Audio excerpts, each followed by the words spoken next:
Hey everybody, this is Karen Vaughn from 106.7 WTLC, and I'm excited about living the good life with Ledisi and Raheem DeVaughn. They are touching down in Indy at the Murat. It's going to be an amazing time. And let me tell you about Raheem. Raheem gets to places a bit early. I know this is your day off, but you came to Indy to chat with us. So thank you for being here. Thank you for doing all that you do, like in the community, and always coming to Indianapolis. Every time I turn around, Raheem is in Indy. You're on the flyer, you're doing something with women, you're serenading women. So just thank you for being here and taking time to chat with us today. Thank you for having me, Karen. I'm very fond of the Midwest, being as though my father, was from Cleveland, Ohio, and I still have a lot of family, out here in the Midwest area. In fact, we were just in Columbus, Ohio last night, so I got to see a plethora of friends and family and what have you. But hey, it's all about Indy today. So, thank you for having me. Yes, and the tour touches down at the Murat. Yeah. How has it been working with Ledisi, touring with Ledisi? I think you guys are the perfect pairing. So it's going to be a special night. It's definitely one of those. It's a festive event where the mic stays on, night after night, city after city. It's not my first time working with Ledisi. We've shared prior management together and stuff of that nature. Back 2016, 2017, 18, around that time. I joined her on a previous tour where she was the headliner. I performed as well as Leela James. Yes. I remember that tour too. So I mean, again, I feel right at home. Vibing with Led, the Good Life tour. I'm honored to be able to share the stage with her again. I think it's really cool that all three of you have music out right now. Yeah. So you talk about soul, you talk about R&B. Oh, absolutely. You guys are definitely at the forefront of that. Absolutely. You recently, around Valentine's Day, around All-Star, because you were here that weekend too. Like I told you, Raheem was always in Indy. Yeah. Your new EP, Winter in Love. Yeah. Talking about the wintertime, cuddling up and all of that. And I love that this is like an ode to the Isley Brothers. Yeah. The first single, Let's Fall in Love. Yeah. Well, talk to us about how you visualize this EP and why the ode to the Isley Brothers. Well, first of all, the EPs, they're seasonal releases. I started with the Summer of Love, followed by Fall in Love. Fall in Love, which was actually released the first day of fall, and features the Isley Brother record in particular, Let's Fall in Love. Winter in Love was a follow up to Fall in Love, and I'm actually excited about that because it is a exclusive release that you can only receive from me. Like you can only get this record in one place, and so it gives me an opportunity to take charge of my intellectual properties, my music at the forefront, where I make 80% of the revenue. The hashtag is Buy the Art from the Artist. So what's special in particular about Winter in Love is this is an exclusive release that you can only get from me. At even.biz. Shout out to my fans on Facebook who've been sending me personal messages. You send me a personal message, I'll send you the link. Instagram, I'm very hands-on, where it gives me an opportunity to engage with my following, with the fans. And of course, I have a follow-up to Winter in Love. Spring is here now, so I'll be starting on April 1st. I'll be releasing a series of singles all the way through the summer. First one being the old school LTD remake of Love Ballad. April Love?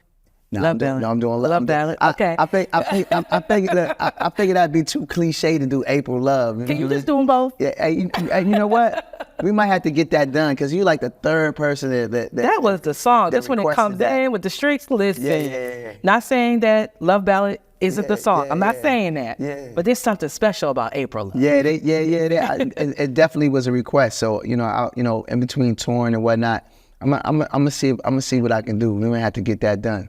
We might have to get that done just for you. Thank you. I appreciate that. Yeah. So you've always had a business entrepreneurial spirit when it comes to your music.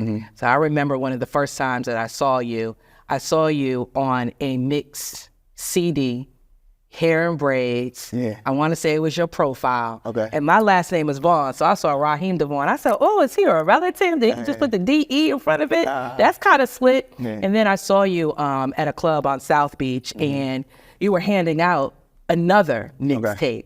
And for many, that was how we were introduced to you through your mixtapes and just creating music and making it special and creating that vibe.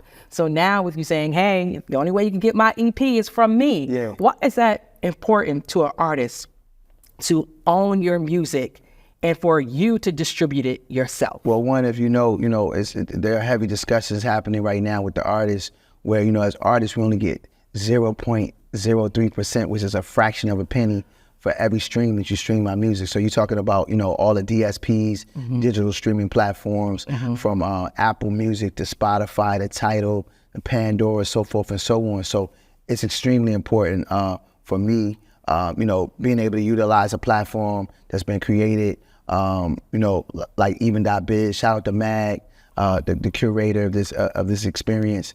And there's other cool things and ways that you can use the platform, but I think the most important thing is that, overnight, since February 13th, I've had over 300 and something fans to date support this project. Only 300 and something and counting. My goal is to get anywhere between 5,000 to 10,000 fans to support, right? And but to give you a price point to just understand, on an average, I'm averaging between $1 to $2 a stream. Based on what the consumers are spending, and which is equivalent to, like, I would have had to do, what I made already, I would have to do at least 5 million, 4 million in streams. For some artists that don't have the opportunities to, be on playlists or, play the promo game to get to secure a Spotify playlist or things of that nature. It may take you months or years to get 5 million streams on a record, which means, but for me to be able to see that revenue in a matter of days in real time, make, 5, 10, 15, $20,000, in some cases you have a artist like La Russell, who's a hip hop artist from the West Coast, super independent, got his own wave. He was a case study artist for Even over there. Nice. And he made 100K in less than 30 days, because 4,000 of his fans went over to support him, and it spent the price point on an average of like $22. You know what I mean? So so it's extremely important for artists, not just for myself, who has a cult following and has created this fan base, for the newer artists that just getting in the game, but they have the chops, they have the hustle, the drive. This is a great way to continuously reinvest into yourself. Not to mention the research that comes along with it, and the access to fans directly, being able to text them or communicate with them, email, all the things of this nature. It's a different game. I think it's the perfect disruptor for the culture right now. Especially having the conversations of what artists are being paid and what we're not being paid, and how we survive off of our art. Something we put our blood, sweat, and tears into. Absolutely. When artists were released back in the day, when we're talking about Black artists, we made our money on the road. Yeah, for sure. Right? And we still do. And we still do, right? For sure. And we were always on tour. We were always grinding. We're always hustling, right? To be able to sustain, taking care of our families. So now here's another avenue of streaming and owning your music, right? And distributing it yourself to where you're able to get more than, I can't even say pennies on the pennies, right? Yeah. So one thing that Indie can do is make sure that you support this EP, okay? Winter in Love. Yeah. Go on and get it, support it, tell a friend, text a friend, because, I want you to have 4 million, 4,000. Well, we want 4 million too, but 4,000 fans supporting you, because I think that's important, and I think it's an education for everyone. Yeah, we could go out and we can purchase the music, we can stream it as well, we can download it, and then of course go to the Good Life tour to support you on tour. Absolutely, and it's cool. You come out to the tour, we do the meet and greets. I have the QR code right there where you can scan the album. Of course, still doing community work. Shout out to my new Raheem DeVaughn partners in the community, Gilead Sciences. As we embark to create awareness and spark the conversations about HIV and AIDS, in the Black community, and how it's affecting, Black women and Black girls. They make up for half of the new cases here in the United States. Gilead is investing over $12 million in grants. and funding to create awareness and break down the stigmas about, you know, HIV and AIDS, and to create a healthier space and equity for, you know, community, you know, as a whole. You know, so again, you know, whether it's, you know, Gilead Sciences or even.biz, you know, these are opportunities where, you know, they spark conversations, not just about the music, but about community and awareness. And, you know, and it's about, you know, even with Gilead, it's about ownership and taking ownership of our lives and knowing what's going on with our bodies and our health, and making that the new cool, to be able to have those cool conversations, you know, whether you're just dating or, you know, having fun or whatever, you know, whatever the lingo is, or looking for a long-term relationship or partnership, you know, those conversations are important. Yeah. You have always had a community foundation arm in everything that you do. I would say the niche, and you're centralized in uplifting Black women. Why is that important to you, to have that community arm where you're supporting and uplifting women? Well, I mean, you know, my mother and you know, being raised primarily by my mom and, you know, and my grandmother, which played a major role in my life and upbringing as well. You know, those are two of the strongest women I knew and know. So, you know, those are the examples I had. And then I had community too. I had teachers. You know, when I think about high school, I think about a teacher, in particular, Miss Covington, who was a history teacher, African American studies, and she fought for us to have African American studies added to the history lessons in class, and, you know, and fought for us to be able to have, you know, mock fraternities and sororities, you know, in high school, to understand like college life and, you know, the HBCU life and just the importance of those different things. You know, that was a Black woman again that played a major role, you know, not directly in my household, but in my life. You know, I mean, I think about, you know, teachers and administrators that I wouldn't have probably finished high school or excelled the way I did without their caring, you know, or going above and beyond. You know, so, you know, as a artist, you know, I made a conscious decision coming into the game that not only did I want to be an artist, I wanted to be an activist, and that I understand that there's a cool way to bridge the gap where it can be where you can educate, but you can also entertain. You know, a good friend of mine, Wes Felton, you know, collectively we're a hip hop soul group. We call ourselves the Crossroads, and what we branded it as edutainment. You know what I mean? Yeah. Being able to entertain and educate at the same time and have fun. You know, yeah, and it's no different. Me joining Led on tour, the Good Life tour. You know, moving around and touring makes it easier to be able to, you know, set up shop. You know, either the day before coming in or the day of. You know, and definitely taking it to the next level and building with our mayors, our Black mayors in the different cities, in different states. You know, and because it's about community, and there's so much going on in the community.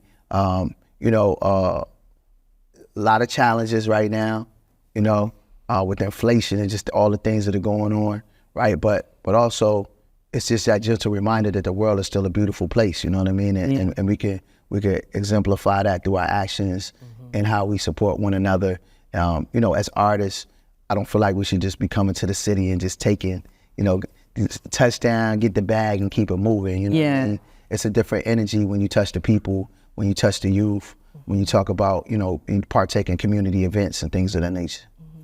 When did music touch you? You know, there's a question that we're always asked, when did you fall in love with hip hop, right? So when did you fall in love with music, knowing that this is what I'm going to do and it's my passion and my purpose? I think from the moment I realized that I understood what it was I was listening to and what music was, I've been in love with it since a child, you know what I mean?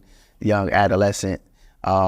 You know, I one of the memories I remember or like remembering, you know, I think it would be like 1984 and 85 in particular, those years, watching Motown Top 25, watching, you know, different award shows, seeing Michael Jackson moonwalk for the first time, you know, seeing Marvin Gaye, seeing how people responded to him, you know, going through my mother's vinyl, listening to Quincy Jones records, listening to Marvin Gaye, a lot of Marvin Gaye, a lot of Bob Marley, in particular. Yeah.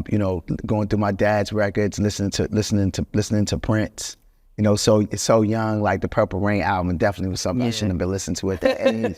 None of us should have, but we did. Yeah, but I just know, I was curious, but more importantly, I just knew it was great. I knew it was great music. I knew even at that age, you know what I mean. So yeah, I think those were my early like itches to like to spark the curiosity, for the artistry. Yeah, and definitely played a role in who I am today as an artist. So you fall in love with music. This is what I want to do. And having the entrepreneurial spirit, everybody wasn't going to write your songs, although you've worked with people. Yeah. So tell us about your process when you're writing about love and relationships, which, is the lane that you really lean into. Yeah. What is your process? What do you do to write that hit song? Well, everything I do is improvisational, you know what I mean? Even down to the masterful artistry of performing live, but I'm very heavily influenced by hip hop as well, so which has played a major role in in my songwriting process and my creative process, poetically, to be able to write a song and you be able to close your eyes and you can kind of like descriptively envision what I'm talking about, you know what I mean? Where you'll know what I'm talking. If it's a song about intimacy, where you can know. Being witty enough to be able to do it in a very tasteful, euphoric, grown and mannish, but still very tasteful way. Yeah. Like, I pride myself in that. That I'm very intentional in that space as far as the creative process of it. I'm what you would call a freestyle writer. Like I don't sit down and physically write words or have a journal where I keep all these lyrics, and it's really just here in my mind, and yeah, I would kind of it reminds me of I would compare it to an old Al Green interview where he talked about his process, and in the sense of like the music doesn't come from me, but it more so through me, and it's just it's a moment, there's a moment that's happening in real time where that's God whispering in my ear, you know what I mean? So I like that. Yeah, I and it makes me more so it makes me even that more intentional and understanding the process of where that's why you'll never hear me on a record saying certain things or calling a woman out of her name or it's because it's just it's that sacred and pure to me, in the art form and the space of how I want to connect with the listener. I understand that, you have people that are, yes, people that conceiving children to my music. You have people walking down the aisle for the first time, your first dance, your first kiss. Some folks are battling and beating depression, overcoming cancer. There's so many beautiful things that come from the art form of what we do. One song in particular for me that I feel special every time I hear it, and it just puts me in a good place, whether I'm cleaning on Saturday or I'm having a cup of tea, just lounging on the couch and on the patio. Everybody knows I love my patio. It's Guess Who Loves You More. Okay. Song's amazing. Yeah. I love that song. I can listen to it all day, every day. It's one of those songs. Yeah. Kenny, thank you. Kenny Dope and Earth, Wind and Fire, yeah. So, the Love Experience, your first release. When you think about the journey that you've been on, and the impact of that album, what comes to mind as your journey from the Love Experience to Winter in Love? Oh man, the Love Experience is, it was the first, it was the baby, and the iconic project that everybody kind of reverts back to, In fact, next year will mark the 20-year anniversary of the Love Experience album, so we're excited about that, and I'm planning to do major world touring and all of the things, right? But yeah, I think it's from the Love Experience up to Winter in Love. It's just include, if you throw in the 20, 30 mixtapes that's out there, the different features, my entire career of music, right? It embodies the evolution of artistry, and I hope that the listeners, music lovers, hear the growth. They see the growth. They hear it. They see it on stage. And I think it's a testament to the fact that R&B, my contribution to it, to soul and R&B, it's definitely here to stay. There's a way to keep it fresh and innovative and new. Yeah. And nothing's new under the sun. And then just continue having fun with it, Clearly, I love what I do. You do. Yeah. You do. And we love you for it. Thank you. And can't wait to see you on stage with Ledisi. I tell you, when I think about what you've accomplished in that amount of time, it's important to mention that you are a Grammy winner. Oh, thank you. Yeah, okay. Shout out to courtesy of courtesy of J Ivy. You know what I'm saying? Shout out to J Ivy. I love that you are connected to your people and you can just name one thing and you are rolling. Yeah. That's love right there, and a passion for who you work with and what you do. Yeah, I always jokingly told I told my mom and my inner circle, I said probably the majority of my Grammys are gonna come. My wins are come from like collaborations, being part of different projects. You know what I mean? So being part of J Ivy's most recent project, this past year, has given me an opportunity to be, technically I am a Grammy Award winning artist now, and it had 3 nods under my belt as well. Yes. You know what I mean? Which is, but I also, like humbly, like I really, it's not something that I necessarily chase. You know what I mean? Even with radio, like, and I'm blessed to be able to know the art of making a radio record. Like I know the ingredients. Or just a record. Yeah, a record that speaks to you. That speaks, Don't say radio record. But I get what you're saying. Yeah, you know what I'm saying? But never let your artistry focus to that. Let me get a radio hit. Yeah, that's something that I'm thankful that I've never been like that artist, or never felt. But you understand it. Like succumb to that pressure. Yeah. But I do know the art of like making something that is the simplicity of it, the repetitiveness of it. Come on, familiar. But it's familiar. It reminds me of something, and it's infectious. You know what I mean? So I focus on being infectious and memorable. And I'm enjoying singing other people's songs too. There's a plethora of remakes I got out there, as well. So, I think that too is another great way for me to pay homage to the rich legacy of artists who have existed before me, and to just again say, hey, y'all having these conversations about where the great R&B is, or soul music, or hey, but don't forget about the Ozzy brothers. Don't forget about Janet Jackson. Don't forget about this Earth, Wind and Fire. Or this, these artists who created this legacy, you know what I mean? For us to just like, the codes are already there. Marvin Gaye left us the scroll already. He said what's going on.